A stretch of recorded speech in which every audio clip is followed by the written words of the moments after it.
In 1986, Compute magazine released a follow-up to their second book of Commodore 64 with the music system for the Commodore 120 and 64, the Enhanced Sidplayer by Craig Chamberlain.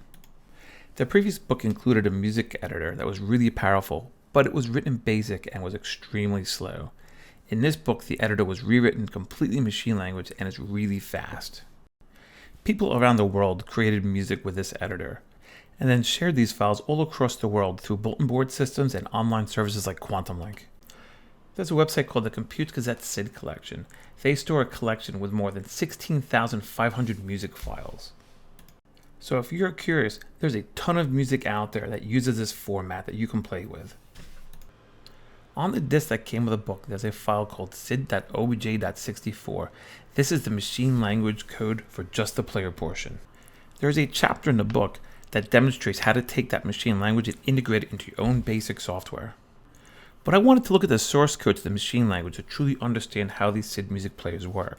So because I could not find the source code online, I decided to do it myself. So using Visual Studio Code, the Kick Assembler, the VS64 plugin, and the Vice emulator, I set myself a task to deconstruct this machine language code and truly understand how it works. The source code that was created from this process is available on my GitHub page. There's a link in the description to this video. The source code assembles that SID obj64 file byte for byte. There's also a batch file included with it that on a Windows machine will test that the assembled file matches the original file perfectly. It took me about a month to fully disassemble the code. I spent a lot of time creating songs with just one note or one command so I could trace it through the debugger to discover how the source code worked. During the process, there were 4 books that I used that were absolutely instrumental, no pun intended, in getting through this process. Of course, Compute's music system for the 128 and 64, the Commodore 64 Programmers Reference Guide, mapping the C64 and C64c, and the Kick Assembler documentation. So let's bust out Visual Studio Code and let's dive into the source code and see how this works. And here we are in Visual Studio Code. As you could tell, I enjoy the light theme, probably one of 6 developers on the planet that do. But let me talk about the plugins that I use before we get started. So I'm going to click on the extensions section here. Here you can see that I'm using a code spell checker. This I downloaded to obviously check my spelling because my spelling is atrocious. This came with Visual Studio Code. It's really nice to have, a little hex editor. But this is the main attraction, VS64. This extension is awesome. It integrates with Kick Assembler and it integrates with Vice. And this is just a very easy way to write assembly language using some modern tools against the Commodore 64, the Vice emulator. If we take a quick peek at the settings, I'll show you how it's set up. And it's really not much to it. If I scroll down a little bit here, you'll see here I have it pointing at my directory for Kick Assembler. If you scroll down a little bit more, this is pointing at the Vice emulator Commodore 64 executable. And then I pass in the parameter called plus confirm on exit. And what that does is when you exit Vice, it doesn't ask you if you're sure. You'll find it gets old really fast when you're debugging code and you're constantly restarting Vice over and over again. All right, so let's close that out and let's get this project started. Close this out. And what we're going to do is we're going to look for git clone. Click on that. We're going to paste in the URL. That URL again is in the description in the video. I'm going to press enter. I'm going to put on my D drive in a project directory, and we're going to open up the repository. And here it is. Let's get rid of this agent window here. And I'm going to click right click, open preview. This is going to show you the markdown document I have that kind of gets you started with this project. And this is mostly stuff I've talked about already. And this here is a hyperlink to that website I mentioned previously, the Compute Gazette Sid Collection. It's awesome. There's 3 main files in this project. There's 2 markdown documents, but one documents the music file format and the other kind of goes through high level how the music player routine works, and we'll cover those in a few moments. And then of course there's a source code. So at the top here I've got some notes. This note I thought was pretty important to point out. This music player uses the CIA timer 1. It is not using the raster interrupt from the VIC chip. And the implication of that is it plays exactly the same on NTSC and PAL machines, so songs don't play faster or slower between the two machines. The file, as it came on a disc in the book, is assembled between C1000 and CC51, and the player is about just a little bit bigger than 3K. By default, if you build this, you will get a PRG file that is exactly the same as the block of code that comes on a diskette. Now, of course, because we now have source code, you can change the player address, which is a global variable here, to anything you like. And again, by default, we're going to use what the book has. You can load a song into memory, and you can load it again anywhere you like. And I used 8000.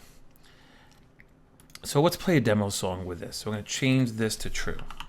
By setting this to true, this will include some sample code that will start a demo song when we run it. And it's going to have a basic loader that's going to start and play the song. So it's a great way for us to test this out. So let's scroll down here. And you can see if this variable is set to true, this block of code is included. So there's a little basic loader. That way, when someone would run this program, they just type in run to run it. The way the routine works is it calls install Sidplayer. This is what puts an IRQ interrupt routine into place, and then the computer starts calling it 60 times a second. Now, at this point, if this is all you did, nothing would happen. That routine would fire 60 times a second, doesn't see a song, and it would just exit out and continue on as normal. So next we need to do is tell it where a song is in memory. So we load the X and Y registers with the memory address of the song, and we call init song. The init song routine is going to clear the work area out. It's going to reset all the voices to off and all the other default things it needs to do. At this point, if you RTS'd or you didn't run the next 2 lines of code, the Sid player still wouldn't do anything. It's only until you tell it to actually play music will start playing. And the way you do that is you store a value with just the bottom 3 bits 0, 1, and 2, set to 1, representing each voice to play, and you store that in the SID status memory location. When the IRQ handler comes around again, it's going to see that the voices are enabled, and it will start playing a song. And our last line of code is just going to drop us in BASIC. So before we can run this, though, we have to create what's called a kick assembler project for it. So we're going to press Control-Shift-P to get our command palette. And I'm just going to type in create kick, and you'll see that command right here. I'm going to click this. And now it's created the scaffolding required to run it. I don't include that scaffolding in the GitHub because you may be using a different environment. You might be using Notepad++, you might be using C64 Studio. So the source code does not dictate any specific IDE. Of course, it does assume you have kick assembler because this assembly language file is in kick assembler. All right, so now we can just press F5 to assemble it and launch Vice and play the music.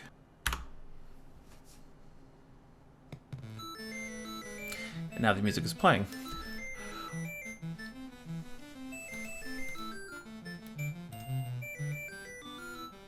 So the coolest thing about this environment is it has an interactive debugger. I'm going to do a Control F, look for 4 asterisks.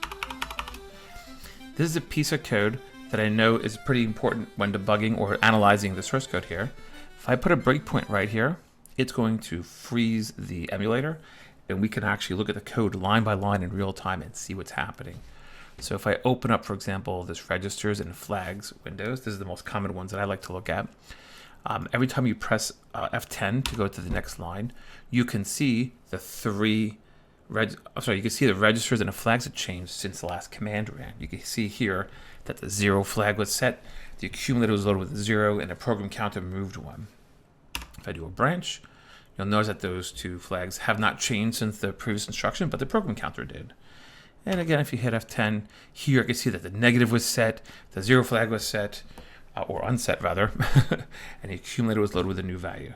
So this is just a really great way to take a look at the system as it's running. Working with the SID chip, this menu becomes really, really useful. The registers on the SID chip are mostly write-only. I think there's like 29 registers, and of which I think 3 or 4 you can actually read from. But with the emulator, you can see all the values, and it does a little translation for you, so you don't have to break the bits apart. It's showing you what the ADSR envelope is, what the pulse width is, the current note being played, and the waveform. Kind of useful when you're, going through here and trying to test this code out. But at this point, I'm going to hit F5 to let it continue. Oops, let's get rid of this breakpoint. And then we're just going to detach the debugger, and we're going to close Vice to kind of shut that up. So let's take a tour of the source code starting from the top. This is where the player begins. And by default, the player assembles to memory address C000.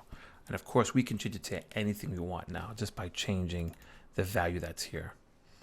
The very, very first byte in a player is what's called the SID status. That, if you remember, was the byte that we set to 3 or 111 in the first 3 bits to start playing the song. This will also tell you errors that happen while the song is playing. So if the song is playing and there's a bad phrase call or something like that, it'll set the proper bits, it'll turn the voices off, and then you can read those bits to see what happened and why the song stopped playing. The next byte of memory is called flag status. This is really neat.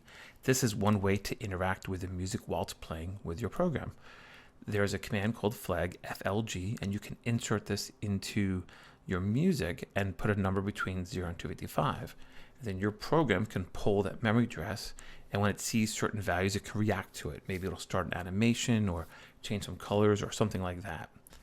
This next big block of memory, and there's like 350 so bytes here, is all of the working variables and the state of the SID chip and the special effects that are being applied at that moment.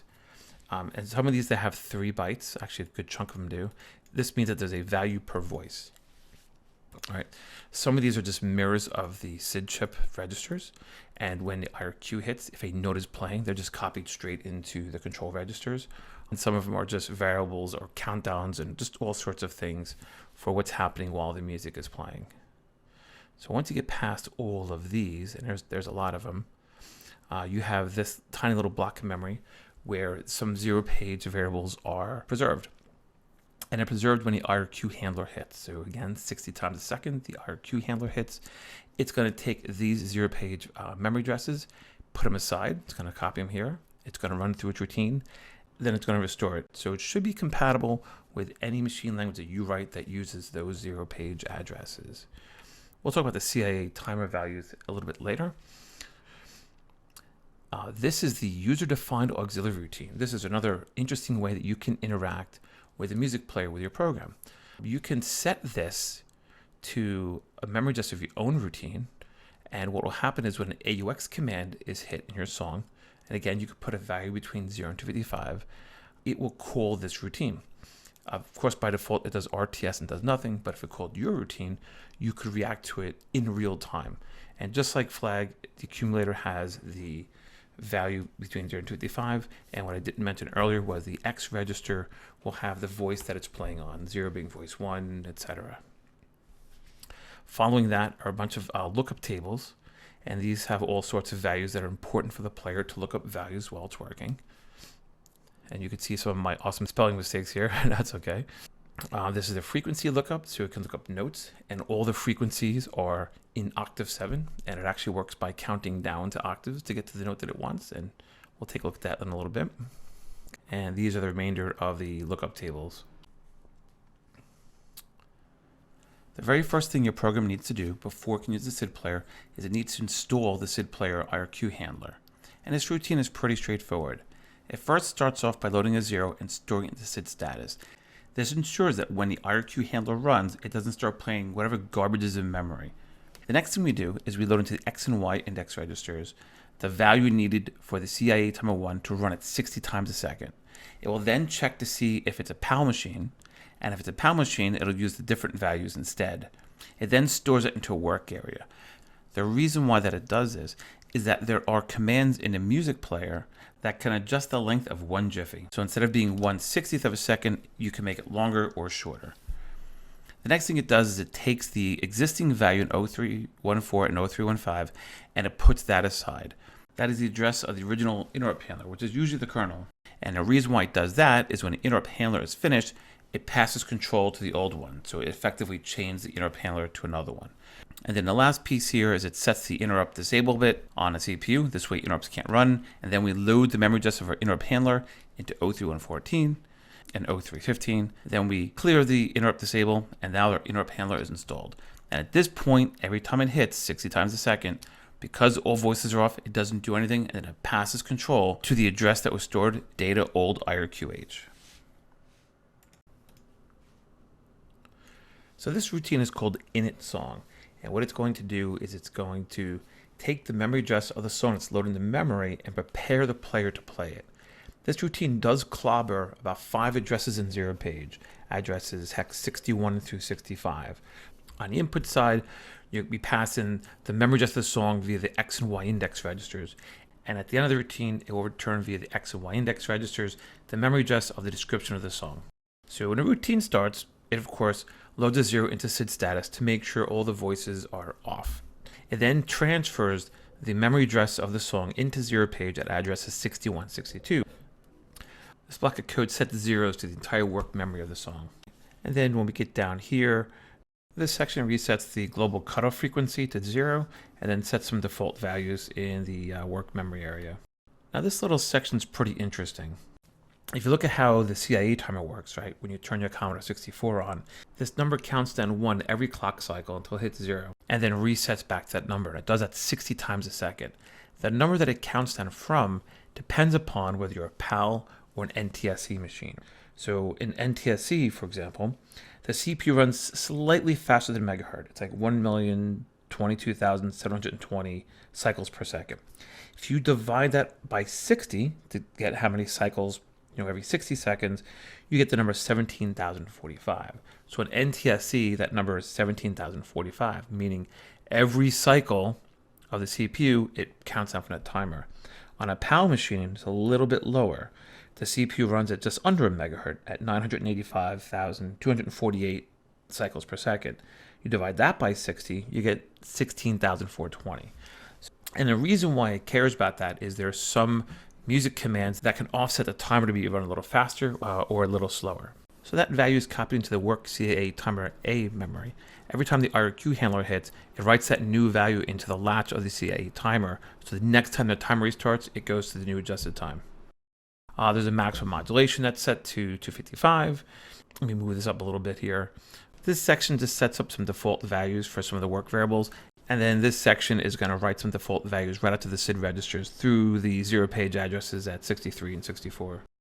All right, and let's scroll down to the next section here. This sets an area called work phrase unknown to all 255s. This particular block of memory, I didn't quite figure out what it does. I know it's related to the phrases. You can have 24 phrases. Some other music players might call them patterns. And then the next part, we're going to start calculating where the data is for each voice and where the text data is. So here's what the file layout looks like. It sets the address of voice 1 to 6 bytes past the start of memory, which makes sense because the first 6 bytes are just the counts of data in each voice. Then it adds the length of voice 1 to find the start of voice 2, which of course then adds the length of voice 2 to find the start of voice 3, and then finally adds the length of voice 3 to find the start of the text where the description of the song is, which ends in a null terminator. That memory address is copied into the X and Y index registers, and then the routine finishes. The hush routine sounds like it would stop the song and reset the timers. It doesn't quite actually do that. If you were to call this routine while a song was playing, it would actually just do nothing. What this is intended for is when you set the SID status to 0, the song will stop playing new data on those 3 voices, but it'll kind of just pause and you'll hear whatever sound it was making the last time the interrupt handler hit. So it might be a middle of a note or whatever it's doing. You would then call this, and then this would definitively shut all the sound channels down and stop the song. And then this last function down here is called drop. So once you set the SID status to 0, you've called hush player, the song is no longer playing. You can call this routine and this will drop the IRQ handler and restore whatever was there before it started, which is almost always going to be the kernel routine, which is at EA31. So this is the main event, IRQ handler. This routine is called 60 times a second. And the very first thing it does when it gets called is it clears the CIA1 interrupt control register to acknowledge the interrupt. We load in the SID status, and then we look at bit 7. If bit 7 is set, it calls up stop music and exit IRQ routine. BMI stands for branch on minus, meaning that the negative bit is set, which is bit 7. That should never happen. Bit 7 is turned on when the IRQ handler starts processing the command, and it turns off at the end of the routine. If it is on, that means a prior call to IRQ handler never finished. In that case, we set bit 3 on, which signals that there's an error, and we turn all the voices off. And then as a person that's debugging the song, you can see, oh, bit 3 was on, there was a problem, that's weird, my song ended abruptly. Next, it sets bit 7 and it puts it aside in a Y index register. Then we test to see if any of the voices are actually enabled. If none of them are enabled, then it just exits IRQ routine and continues on. We turn off decimal mode. We store the Y accumulator with that bit 7 turned on in SID status to let the system know that we are in the middle of processing everything. Clear the interrupt disable bit. It goes through here and it preserves those 0 page values FB through FF. Scroll down a little bit here. At this point, it applies what I call the global effects. These are effects that apply to all voice channels at once. These are things like the global DSTA, the work filter cutoffs, and the volume and the filter control. So those get set, and then we start dealing with each voice. So the X index register for this point forward is the current voice that's being processed, where 0 is voice 1, 1 is voice 2, etc. We're going to take all of the current values that are in our work area and apply to each voice. Now, when we initialize our song, for the most part, these values are all 0 and not much will happen. But if this was in the middle of a note, this would continue things on. So the first thing it does is it tests to see if this voice actually is playing, because you can actually turn off the individual voices. And if it's not, it goes to the next voice. But at this point, all this logic down here is writing all the work variables to the SID register. And then at the very end of processing all the different variables, it sets the work voice control registers, all 3 of them, in one shot. Now, since we acknowledge the IRQ, this is where we load in the adjusted CIA timer countdown, and we reset it into the CIA timer 1. And then we assign that to CIA 1 timer A. And this copies the random number generator or the oscillator voice 3 into a work variable. So shown here is a really simple song. The numbers in the columns going across are an index into a list of commands that are going to be executed for each voice. Our first voice contains 2 commands to set up the sound for the voice by changing the attack and sustain for the ADSR envelope. It is then followed by a C quarter note in the 4th octave. The second voice plays just a D quarter note in the 4th octave, and it's just going to use the default values assigned to the ADSR. Voice 3 will do nothing at all. You'll notice that each voice's last command is an HLT, which stands for halt. This signals to the player that there's no more commands to process and to silence the voice. There are many working variables that are indexed per voice or globally that maintain a current state of the song. These include, as you see above, the current ADSR, the waveform, and any other special effects per voice. One of these variables controls how many jiffies are left in a current playing note on each voice. This value is set to 1 on each voice when a song starts playing. As we already know, the IRQ routine is called 60 times a second. When it runs, the following tasks occur. If all 3 voices are halted, the routine exits. Nothing happens. If any of the voices are active, for each voice, we will skip the voice if it has been halted. We will decrement 1 jiffy from the count of remaining jiffies. So if we're on voice 1, that 1 becomes a 0. If a note is still playing, meaning there's remaining jiffies, apply any needed effects and let the note continue to ring out. If the note is not playing, the number of jiffies is 0, then we process all non-note commands for the voice. If the voice was not halted, we start playing the next note. This involves, looking up the duration in jiffies from a tempo table using a combination of the current tempo for the song, note length with quarter note, whole note, etc., and any effects applied to the note, ties and dots and all that kind of stuff. The number of jiffies to play for that note is stored in working memory. The chip is programmed with all the effects that it needs to do it. The voice is then set to start playing the note. So based on the text above, the chart below is rewritten to show which commands will execute on each iteration of the IRQ routine. So when the song is first initialized, the very, very first time the IRQ routine comes through, it looks at voice 1 and it applies all non-note related commands. So it takes care of the attack command, it takes care of the sustain command, it applies it to the work variables, and then it finds a note. At that point, it stops processing commands and starts playing that C4 quarter note. It then moves to voice 2. Voice 2 has no commands to run, so it just starts playing the D4 quarter note with whatever default values are applied. Voice 3 has no commands nor a note to play, but the only command it has is HLT, which is halt. So at this point, Voice 3 stops playing, it halts, and it silences itself. So now the second iteration of the IRQ routine clicks, and now we're looking at column 2. In column 2, we see an HLT command. That will be the next command to run. It's a non-note command, and that one turns the voice off, and that's done. It then moves on to voice 2, and the same thing happens. Voice 2 is halted, and no other commands. Voice 3 was already turned off, so it's not going to process. And then the next time the IRQ handler comes around, there's nothing to do because all 3 voices are off, and the song is over. Let's take a look at how the voice data is stored in memory. The voice data is a stream of command/option pairs represented by 2 bytes of data. The voice data will always end with a halt command at the end, stopping the player from playing any more music on that voice. The first byte of the 2 is called the command byte, and the second byte is called the option byte. Now that may lead you to believe that it's a very simple 8-bit value representing a command with an 8-bit value for the command, but in reality it's a bit more complicated than that. The 2 bytes work together as a single 16-bit value. Certain patterns of bits is what decides what a command is, and the remaining bits are the value. This will make more sense when we talk about how the commands get routed in the source code. For example, the portamento command takes just 2 bits to identify the command, and the remaining 14 bits are the data, containing a value between 0 and 16383. So the note command is a command where the command byte has bits 0 and 1 set to 0. The command byte contains purely the duration of the note. And when I say duration, I mean like whether it's a whole note, quarter note, eighth note, plus anything else that makes the note a little longer, dotted notation, a tie note, double dotted. Not all note durations are available in all tempos, however. If the tempo of your song is set to say 1800 mm, you won't be able to play 16th, 32nd, or 64th notes. The player will set the invalid note duration bit on a SID status and stop playing the song if it runs into one of these.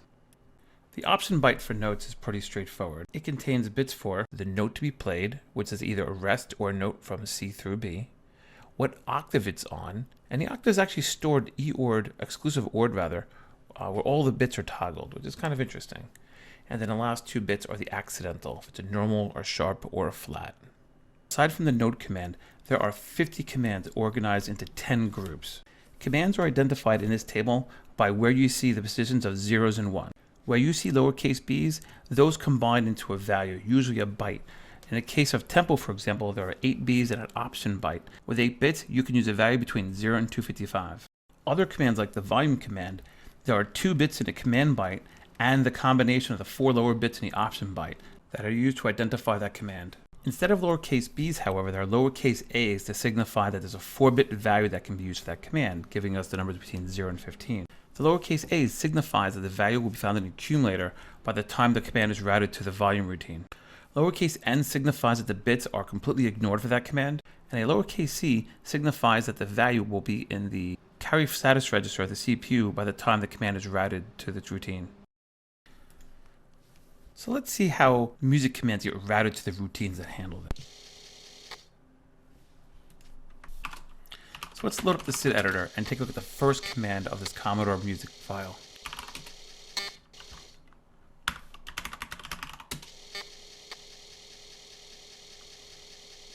I'm going to edit voice 1. So at the bottom of the screen, these are the commands on voice 1. And we can see that the first command is wave set T. If I press F3, I can get to the command menu where we can see all the commands we could put in. And if I go down to wave, it's under the waveform section. I press enter. You can see that it's asking you for what kind of waveform you want. T is triangle. So knowing that, let's play this song and we're going to go through the debugger and see how the command gets routed to its routine. So let's first turn the demo song on here. Type in true. I have 4 asterisks set at a place in code. Oops, there it is. And this is where the decoding of the next command comes into play. So let's set a breakpoint right here. Okay, let's run it and let's trace each step. All right, close this window down here, and we're going to open up the register and the CPU flags. So at this point in code, the accumulator has the command byte, and the Y index register has the option byte, and the X index register contains which voice we're on. The X register has a 0, which means we're working on voice 1. Y has a 27 in it, and the accumulator has a 1. So the first thing it's going to do is it's going to take the accumulator and it's going to apply a mask to see if the first 2 bits are 0.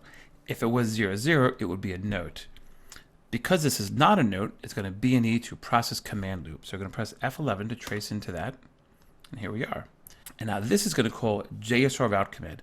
This process command loop is going to keep running commands until it runs out of commands and there's only notes left.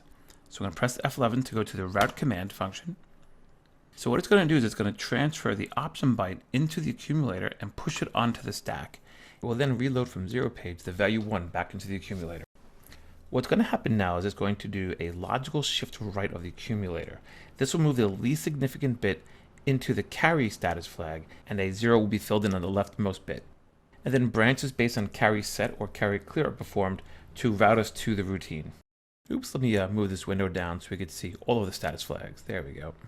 Now that the logical shift right operation was performed, there's a 1 in the carry status flag and a 0 in the accumulator.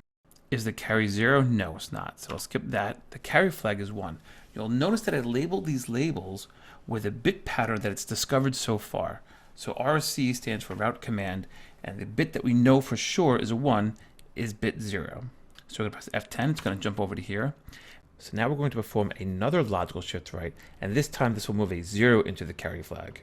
Because the carry status flag is now 0, this branch on carry clear will jump over to RC01.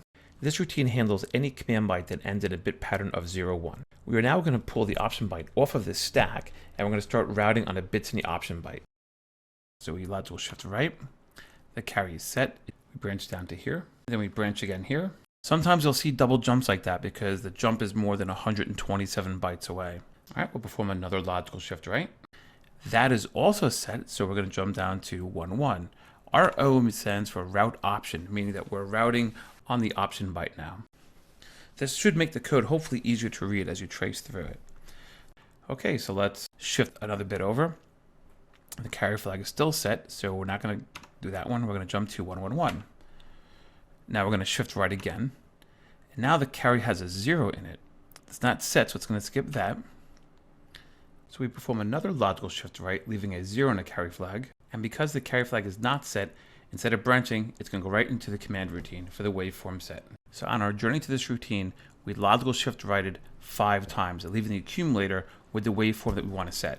If the option was 0 noise, it would run the next line of code where it would load an 8 into the accumulator.